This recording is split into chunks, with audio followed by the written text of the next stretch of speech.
सब कुछ इतना अच्छा क्यों हो रहा है? क्या होने वाला है?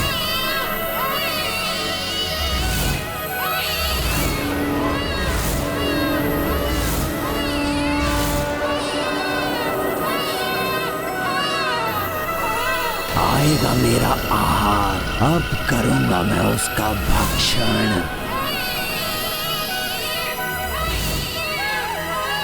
तुमने स्वयं मुझे मेरी पुत्री के रूप में रहने का वचन दिया था पुत्री। आश्चर्य न करे पुत्री, वर्षों पूर्व की बात। देवी लक्ष्मी का पिता होने का इतना अभिमान। ऐ अभिमानी सागर, सुनो, ये प्रण है मेरा। एक दिन मैं भी देवी लक्ष्मी का पिता बनकर दिखाऊंगा। और तब मैंने वहीं बैठकर पुनः तपस्या आरंभ कर दी। किंतु इस बार मेरी तपस्या का उद्देश्य था देवी लक्ष्मी को प्रसन्न करना। ओम श्री महालक्ष्मी नमः। ओम श्री महालक्ष्मी नमः। ओम श्री महालक्ष्मी नमः। महर्षि वाल्मीकि, माता,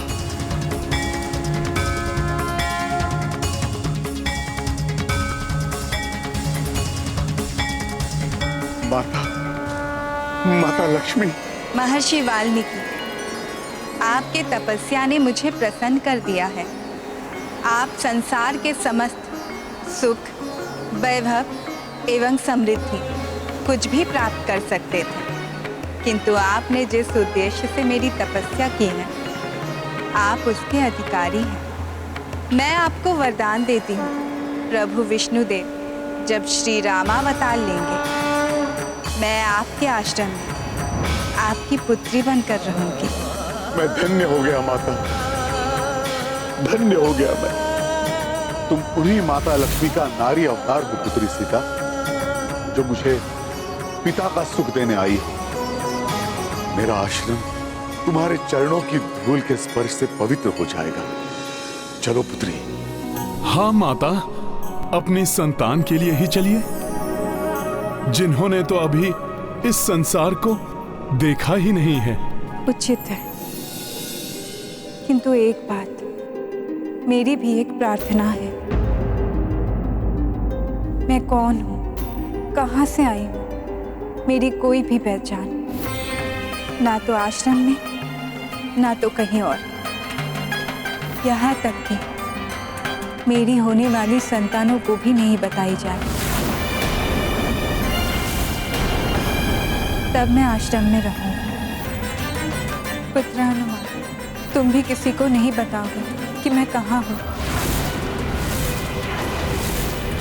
और कभी भी अपने हनुमान रूप में मेरे होने वाली संतानों के समक्ष नहीं आओगे। माता, आप ऐसा क्यों कह रही हैं? क्योंकि मैं नहीं चाहती कि उनके पिता के प्रति कोई द्वेष भावना आए मेरे संतानों के मन में। जब उन्हें ये ज्ञात हो कि उनके पिता का नाम श्री राम है, जिन्होंने उनकी माता को त्याग दिया है। वचन चाहिए मुझे आप दोनों से।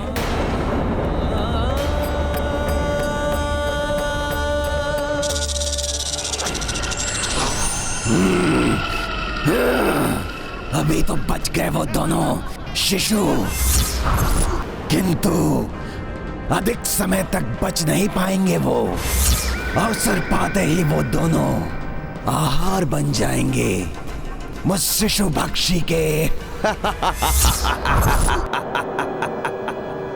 मेरा ये अनुरोध ही नहीं, निवेदन है। यदि आप दोनों मेरी पहचान छुपाएं, तभी मैं आश्रम में रहने आऊंगी। यदि हनुमान इस वेश में आए तो सहज ही सबको ज्ञात हो जाएगा कि मैं सीता हूँ। मेरी संतानें भी यही जान जाएंगी तो अपने पिता से मिले बिना नहीं रह पाएंगी। किंतु माता, हर संतान को अपने पिता के बारे में। हनुमान, भावनाएं बहुत बलवती होती है। पिता या संतान में से किसी को भी एक दूसरे के बारे में ज्ञात हुआ तो दोनों ही एक दूसरे से मिले बिना नहीं रह पाएंगे। फिर रघुनंदन के इतने बड़े त्याग का अर्थ ही क्या रह जाएगा? मैं कदापि ये सहन नहीं कर पाऊंगी। किंतु पुत्री, मैं अपने ही आराध्य से इतना बड़ा भेद छुपाऊं? इतनी बड़ी दुविधा में मुझे मत डालो पुत्री। आपकी दुविधा भी उचित है ऋषिवर, किंतु मैं माता के मन की व्यथा समझ रहा हूं, इसलिए जैसा माता चाहती हैं मैं वैसा वचन देने के लिए प्रस्तुत हूं। माता, आपका ये पुत्र हनुमान आपको वचन देता है कि ये हनुमान आपकी संतानों के समक्ष या आश्रम में या आपके कक्ष की ड्योढ़ी के भीतर कभी अपने सत्य स्वरूप में नहीं आएगा, और ना ही कोई कभी हनुमान से ये जान पाएगा कि आपकी वास्तविक पहचान क्या है माता। और माता, ना ही आपकी संतानें जान पाएंगी कि उनके पिता कौन है। यदि यही भाग्य का लेखा है पुत्री, तो मैं ऋषि वाल्मीकि तुम्हें वचन देता, जैसा तुम चाहती हो वैसा ही होगा। परंतु प्रभु श्री राम मेरे आराध्य हैं, अतः उनके नाम के जाप से या तुम्हारी संतानों को श्री राम चरित्र के पठन पाठन से तुम मुझे नहीं रोकोगी। स्वयं ब्रह्मा जी ने मुझे रामायण लेखन एवं उसका प्रसार करने का आदेश दिया है पुत्री। ये तो मैं भी चाहती हूँ कि मेरी संतानें मेरे प्रभु के चरित्र के बारे में हर एक बात से अवगत हो, उनके आदर्श और मर्यादा से प्रेरणा ले, उनके पराक्रम से सीख लेकर वीर योद्धा बने। ये गाथा महाबली हनुमत की, रुचिकर लीला राम भगत की। जय जय जय रघुनंदन राम, जय जय जय महाबली हनुमान। चली ऋषि संग विहार भूमि जा, हस्त से मार्ग बुहारे कपिसा। किंतु घात मह राक्षस बैठा, संकट से अनभिज्ञ मां सीता। ये गाथा महाबली हनुमत की, रुचिकर लीला राम भगत की। जय जय जय रघुनंदन राम, जय जय जय महाबली हनुमान। तुम कहीं भी चली जाओ, तुम्हारी संतानें तो अंततः मेरे ही उदर में आने वाली हैं। शिशु भक्षी से बच नहीं पाएंगी वो।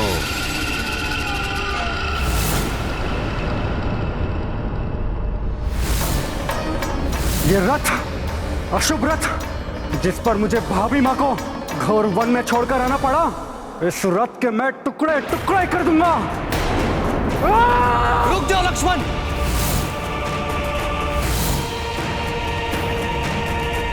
क्या तुम्हारे रोष को स्वीकार है? जिस रथ पर भाभी माँ के पावन चरण अंतिम बार पड़े हो, तुम उसे तोड़कर नष्ट कर देना चाहते हो। क्या अभागा हूँ भरत भैया मैं, जो भाभी माँ को। अब तो बस यही प्रार्थना है कि भाभी माँ को किसी अच्छे आश्रम में शरण मिल जाए।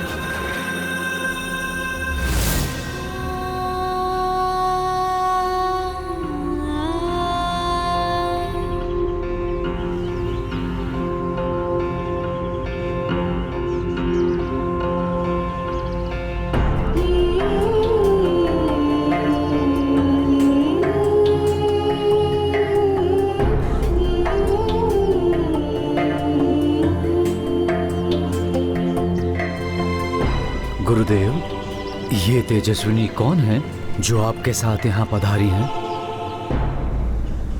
ये भूमिजा है, मेरी पुत्री।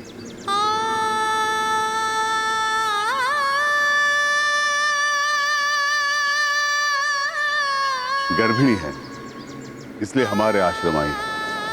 अब से ये हमारे साथ ही रहेगी। पितृवर, ये तो बहुत अच्छा है। हमारे आश्रम में शिशु की किलकारियां गूंजेंगी। हाँ, बहुत आनंद आएगा।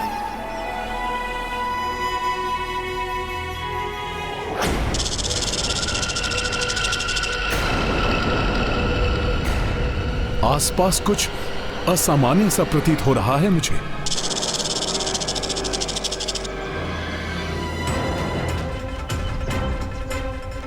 इसी ओर से ध्वनि आ रही है।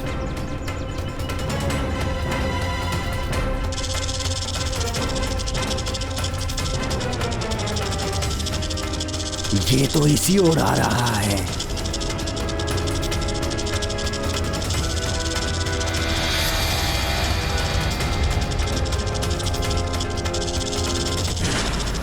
किसी आसुरी शक्ति का आभास हो रहा है मुझे। माता को वचन दिया है, मैं आश्रम के भीतर नहीं जा सकता, किंतु आसपास रहकर तो माता की सुरक्षा कर ही सकता हूं मैं।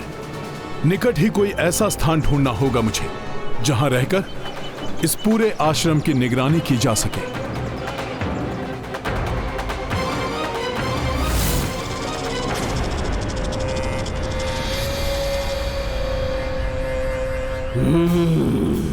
तुम निगरानी करते रह जाओगे वानर, और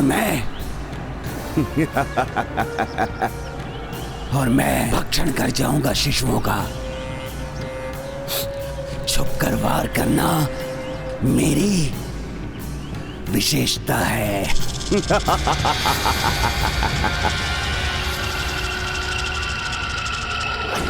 आइए भूमिजा, यहाँ कुछ क्षण विश्राम कर लीजिए।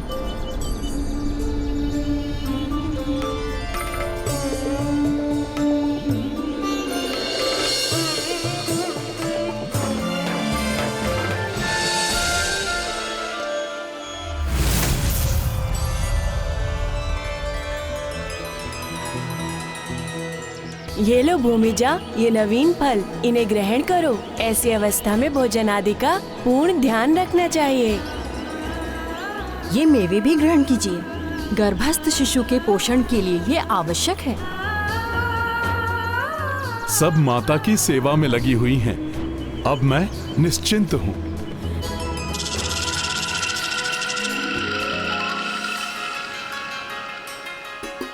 ऋषिवर वाल्मीकि का सानिध्य मुझे पिताश्री राजा जनक का स्मरण करा रहा है। इन सब का स्नेह देखकर लग रहा है जैसे मैं जनकपुरी में आ गई हूँ। आइए भूमिजा, आपको कुटिया में ले चलती हूँ।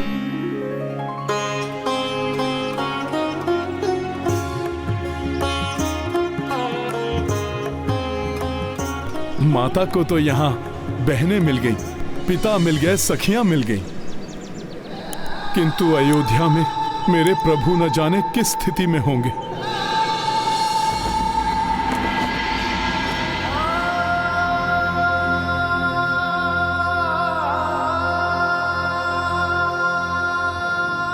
अब तो बस यही प्रार्थना है कि भाभी माँ को किसी अच्छे आश्रम में शरण मिल जाए। नहीं, मैं यहाँ सुख की शैया पर और वहां प्रिय सीते मन में ना जाने किस स्थिति में, मुझे इस सुख का कोई अधिकार नहीं।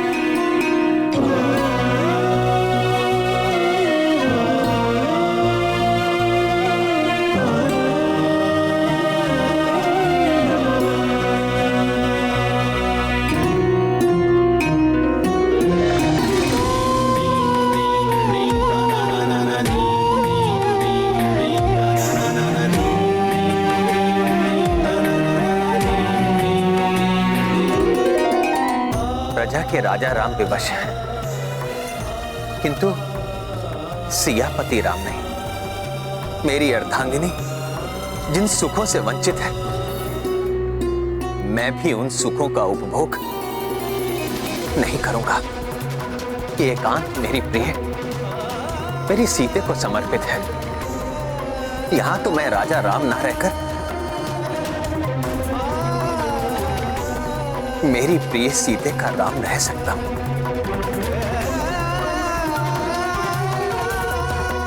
सीते,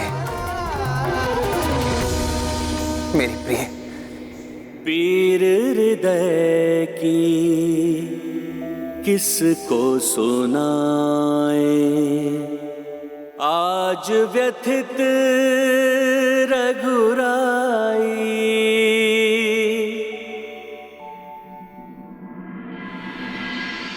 अब तो एकाकी होंगी माता। हे विधाता, ये आपने कैसा विधान लिख दिया है। मेरे प्रभु और मेरी माता के भाग्य में उधर प्रभु विरहाकुल होकर अश्रुपूरित नेत्रों से माता को स्मरण कर रहे होंगे और इधर माता भी विरह में व्याकुल होंगी।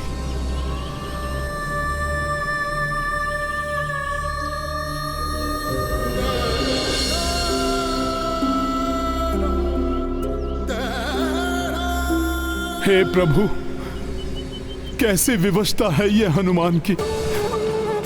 प्रभु दुखी और माता भी दुखी, और हनुमान कुछ भी नहीं कर पा रहा है उनका दुख हरने के लिए। कुछ नहीं कर सकेगा वानर। निकट पहुंच गया है ये शिशु पक्षी आश्रम के। अब तो बस उस आखेट को और लक्षित करना है और शीघ्र ही उसे भी ढूंढ ही लूंगा मैं। ये सुगंध, ये शिशुओं की सुगंध,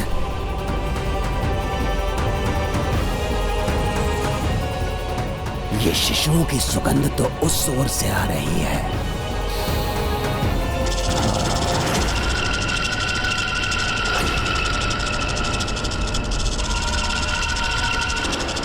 माता की कुटिया के निकट कोई रेंगता हुआ दिखाई दिया था मुझे। क्या करूं? दूसरी ओर तो यहां से दिखाई नहीं देगा। जब तक माता कुटिया में एकाकी है, मुझे पूर्ण सतर्कता एवं सूक्ष्मता से कुटिया के चारों ओर घूमते हुए पहरा देना होगा, जिससे कि कोई आसुरी शक्ति माता के निकट ना पहुंच सके।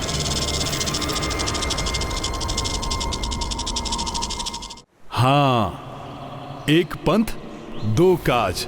माता की सुरक्षा का निरीक्षण भी और माता की परिक्रमा का पुण्य भी। जय सिया राम।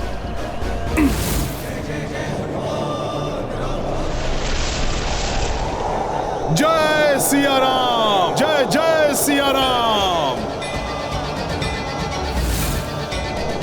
जय सिया राम। जय जय सिया राम। जय सिया राम।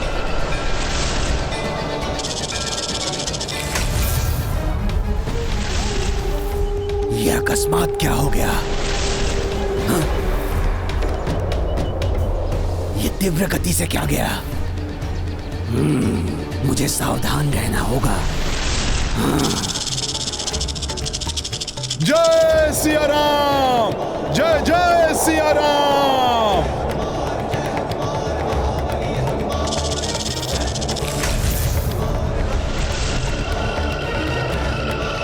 हाँ, पुनः उड़ गया मैं इसकी तीव्र गति से। ये क्या है?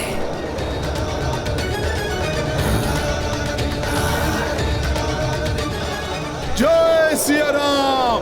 जय सिया राम। जय सिया राम। जय जय सिया राम। जय सिया राम। अच्छा, तो ये इस वानर का किया धरा है। बड़ा आकार धारण कर नहीं सकता और छोटे आकार में इस वानर के कारण प्रवेश नहीं कर सकता। देखते हैं कब तक इसकी परिक्रमा करता है। कभी तो रुकेगा और उसके रुकते ही जय सिया राम। जय सिया राम। जय सिया राम।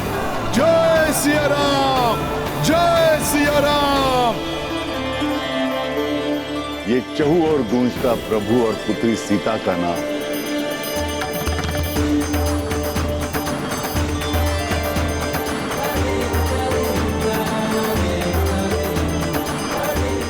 अब तो समस्त वातावरण ही सियाराममय हो गया है।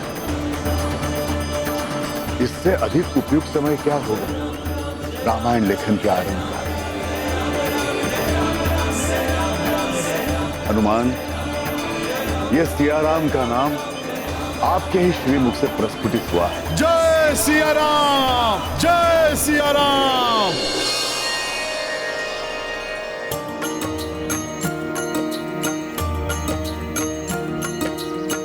महिमा परंपार जय नाम, राम सिया जय जय सिया राम। शठ सुन भागे कपि पाए शक्ति, कह सिया राम ऋषि करे भक्ति।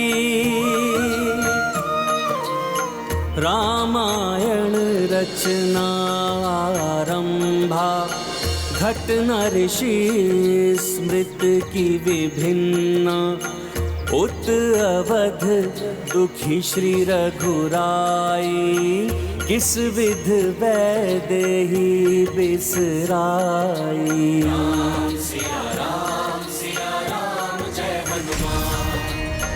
राजसी सुख सब राघव त्यागे, सीता सम श्री राम अभागे। जो सिय सौंपी तांबुल कली का, समय के संग भई सब शुष्का। रात्र दिवस आए और जाए, एक ऋतु आए ऋतु एक जाए। भूमि जा सेवत कन्याएं, गर्भ दिवस भी चढ़ते जाएं। सिया राम जय हनुमान। रामायण पूरन हो आई, हर क्षण चौकन्ने कपिराई। शठ की निराशा बढ़ती जाए, कपि रहते अवसर नहीं पाए। सिया राम जय हनुमान।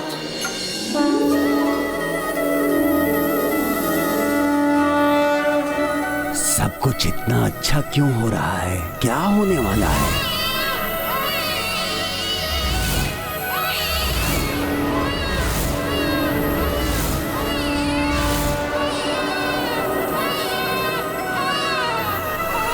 आएगा मेरा आहार, अब करूंगा मैं उसका भक्षण।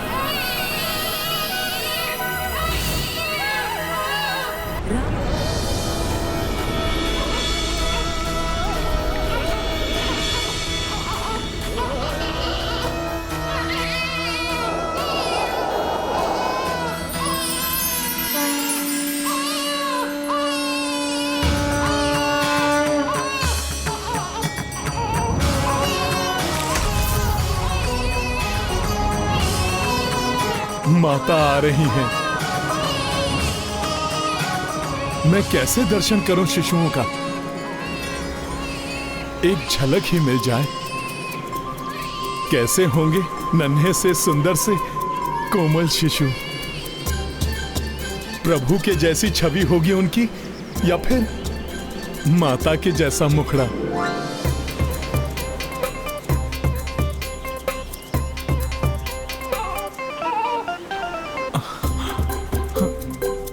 इनका मुखड़ा देखने के लिए कोई तो युक्ति लगानी होगी।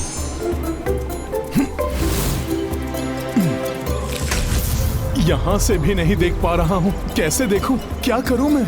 पितृगण, ये आपके नाती अब नाना बन गए हैं। सर्वप्रथम इन्हें प्रभु के श्री विग्रह के दर्शन कराओ, आशीष दिलाओ इन्हें उनका।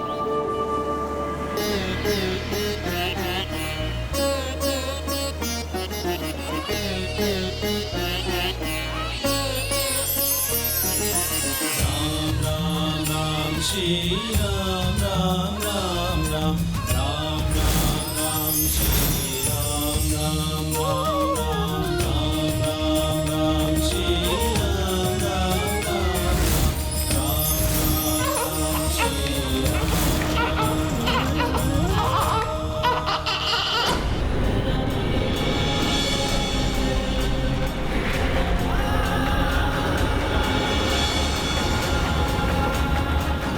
ये क्या था?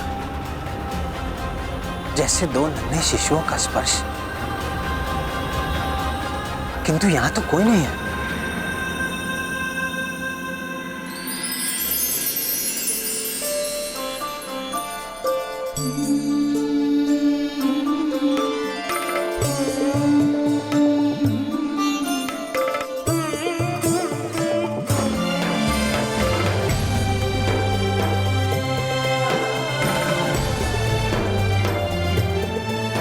अब इन पर किसी की कुदृष्टि का प्रभाव नहीं पड़ेगा। पितृवर, आपने कोई शुभ नाम सोचा है अपने नातियों के लिए? इनके नाम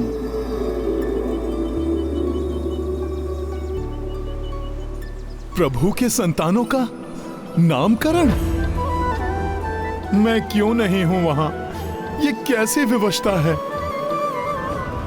नहीं नहीं, अब नहीं रह सकता मैं यहां। हनुमान आपको वचन देता है कि ये हनुमान आपकी संतानों के समक्ष या आश्रम में या आपके कक्ष की ड्योढ़ी के भीतर कभी अपने सत्य स्वरूप में नहीं आएगा। मैंने माता सीता को वचन दिया है कि मैं आश्रम के भीतर प्रवेश नहीं करूंगा। अच्छा, तो वानर के लिए आश्रम में प्रवेश वर्जित है। यदि मैं आश्रम में प्रविष्ट हो गया तब ये वानर मेरा कुछ भी अहित नहीं कर सकता। सोच क्या रहे हैं पितृवर? नाना है आप इनके, धर्म निभाइए नाना का। कोई शुभ नाम रखकर आशीर्वाद दीजिए इन्हें। इन्होंने तो स्वयं ही अपने नाम चुन लिए हैं।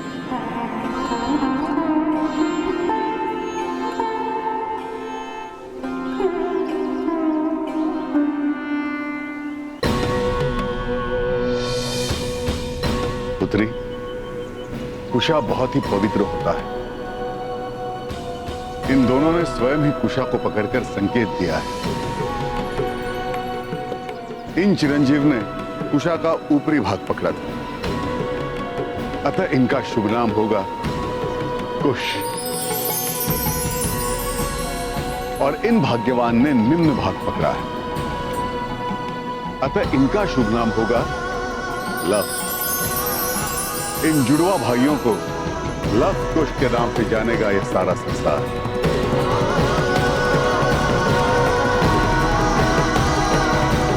लव कुश,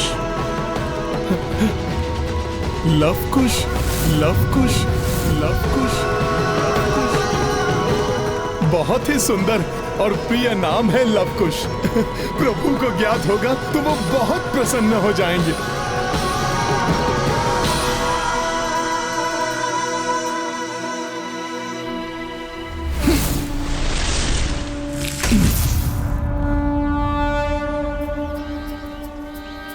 मैंने नाम तो सुन लिया, किंतु दर्शन अभी तक नहीं हो पाए हैं।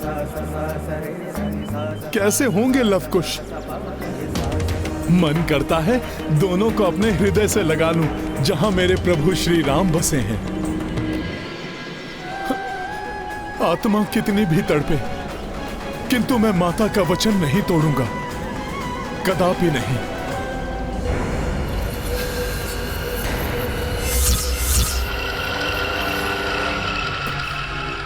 मेरी ये दशा हो रही है, यदि प्रभु को ज्ञात हुआ तो उनकी व्यथा, उनकी विवशता की तो कोई सीमा ही नहीं होगी।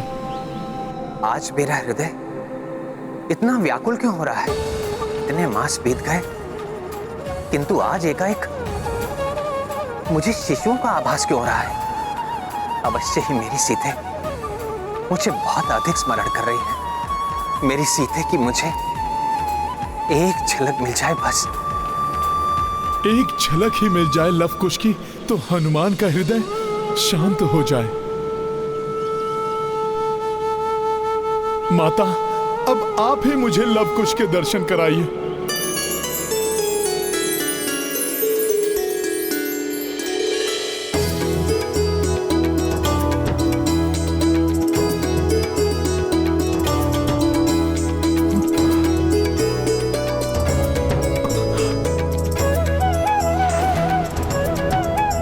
लव कुश सुंदर, तेजस्वी, मनमोहक, मेरी माता के पुत्र।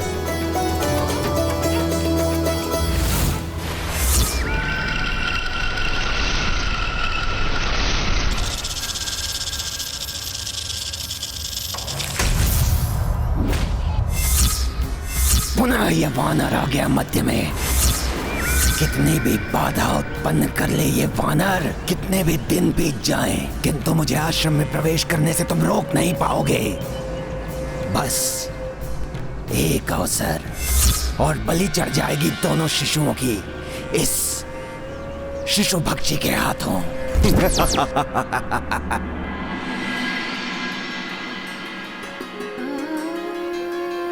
अपने लाडलों को अंजन लगाऊंगी, चंदन लगाऊंगी, छपकी कुदृष्टि से बचाऊंगी। छीछल भले हो जाओ मेरे लाडलो।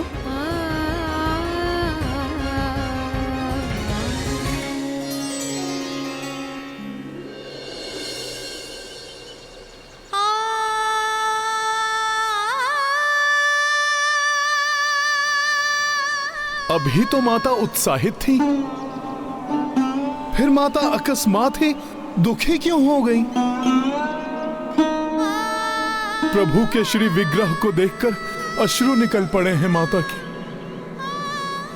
ऐसा क्यों?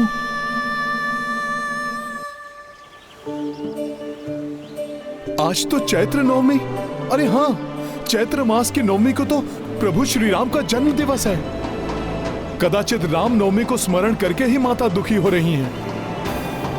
मेरे प्रभु का जन्म दिवस, अयोध्या में उत्सव। प्रभु के जन्मोत्सव में हनुमान न जा पाए, ये तो अनुचित है। मुझे तो जाना ही होगा, किंतु कुछ तो लेकर जाना चाहिए मुझे प्रभु के लिए।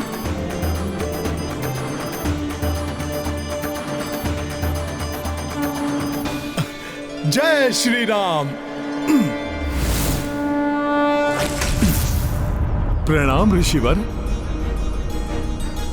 ऋषिवर, आज रामनवमी है, प्रभु का जन्म दिवस। आज मैं आपसे कुछ निवेदन करना चाहता हूं। हाँ हनुमान, बताइए क्या करना है? ऋषिवर, यदि माता के हाथों से बनी हुई खीर मिल जाए तो मैं उसी से प्रभु के जन्म दिवस पर उनका मुंह मीठा करा दूं।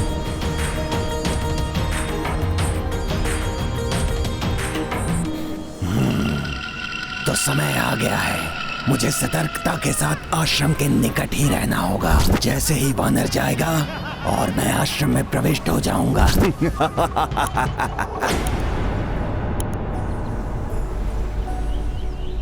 पुत्री,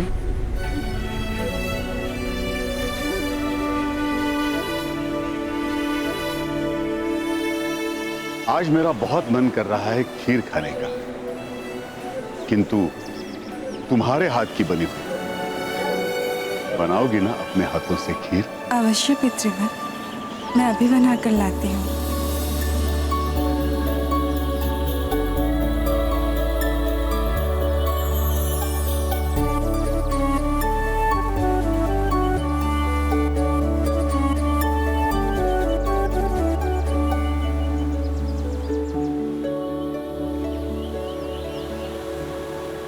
यहाँ एकाकी हैं ये। आज अवश्य ही इन दोनों कोमल शिशुओं को अपना आहार बनाऊंगा। प्रभु, आज अवश्य ही आपके दर्शन करूंगा। आपके जन्म दिवस पर आपके पास विशेष उपहार लेकर आएगा आपका ये हनुमान।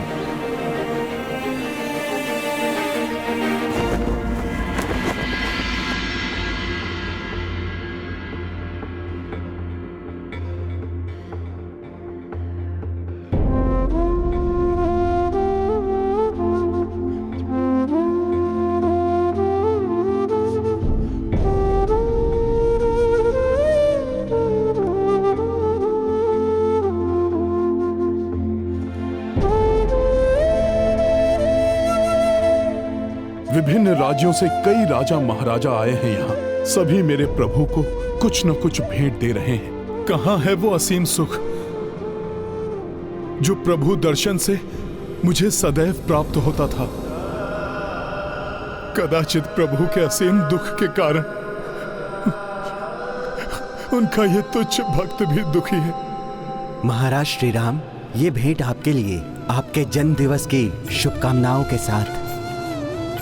संपूर्ण अयोध्या उत्साह में डूबा हुआ रामनवमी का उत्सव मना रहा है, किंतु स्वयं प्रभु श्रीहीन प्रतीत हो रहे हैं। प्रभु दुखी हैं, समस्त भ्राता भी दुखी हैं। प्रतीत होता है माता के जाते ही जैसे समस्त सुख चले गए हो भवन से। अब ये दुख और नहीं देख सकता मैं। प्रभु को सब कुछ बता दूंगा मैं कि माता वाल्मीकि ऋषि जी के आश्रम में है एवं उन्हें 2 जुड़वा पुत्र रत्नों की प्राप्ति हुई है। प्रभु को कुछ तो प्रसन्नता मिले।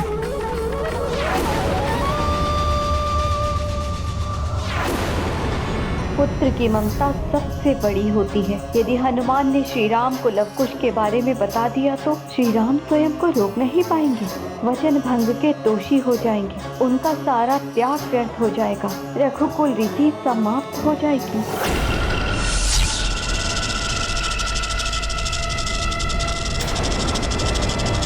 अब आज मुझे कोई नहीं रोक पाएगा। अब रुकूंगा नहीं। उपहार के रूप में उन्हें ऐसा समाचार दूंगा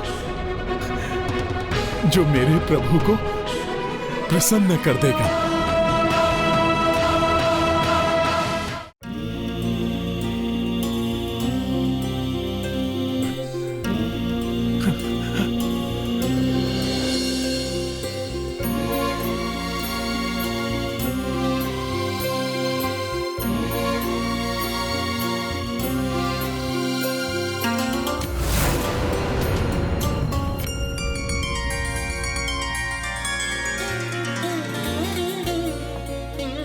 इतने दिनों बाद भैया के मुख पर आई इस मंद मुस्कान का कारण ये धनुष है या कुछ और? मेरा हनुमान आ रहा है, मेरा हनुमान आ रहा है, मेरा हनुमान आ रहा है, मेरा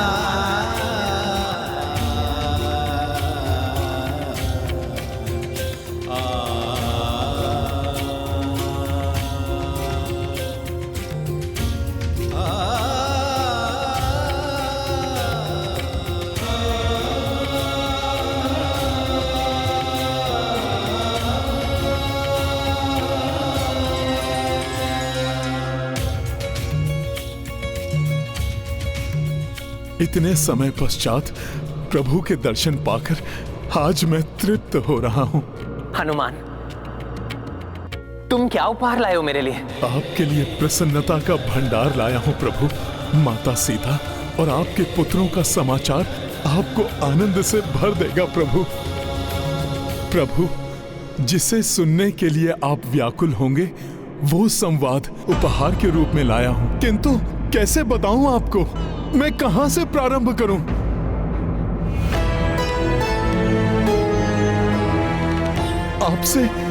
आपसे विलग होकर माता। अच्छा पुत्र हनुमान,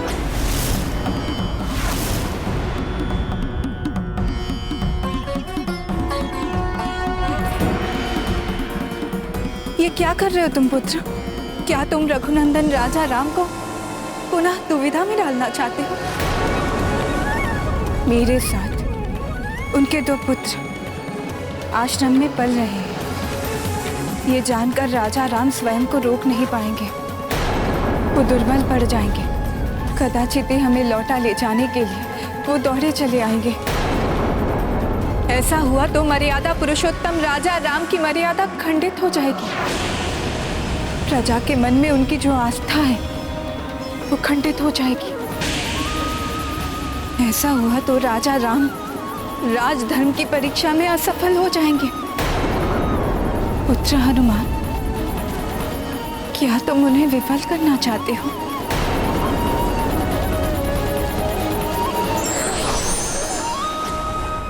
सोच क्या रहे हो हनुमान?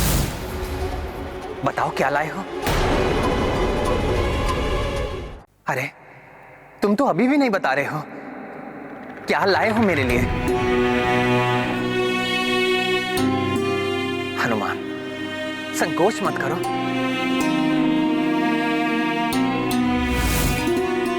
क्या छिपा रखा है अपने हाथों में? बताओ मुझे, बताओ हनुमान। मेरे हाथ में तो बस खीर का एक कटोरा है प्रभु। इस भरी राजसभा में जहां सभी आपके लिए दिव्य और भव्य उपहार लाए हैं, मैं अपने प्रभु को खीर का कटोरा कैसे दूं?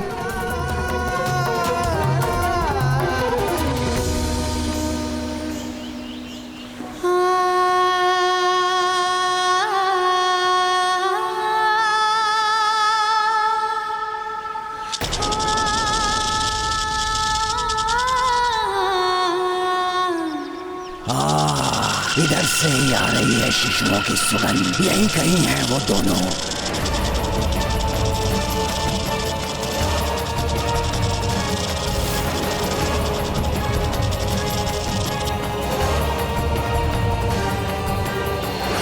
अपना हाथ बढ़ाओ हनुमान, दिखाओ मुझे क्या लाए हो। ये मेरा आदेश है।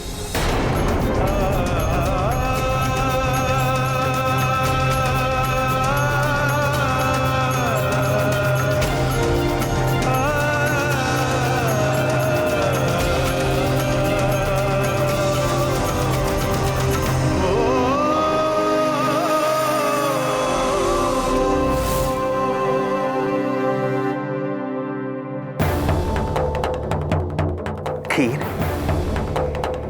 ये खीर कहां से लाए हो हनुमान? क्या उत्तर दूं मैं?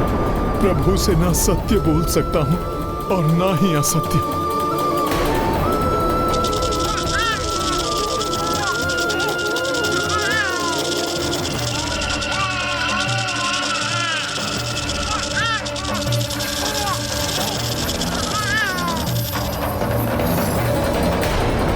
राम भक्त महाबली हनुमान को जानना हो तो चैनल को सब्सक्राइब करें और बेल आइकॉन दबाना न भूलें।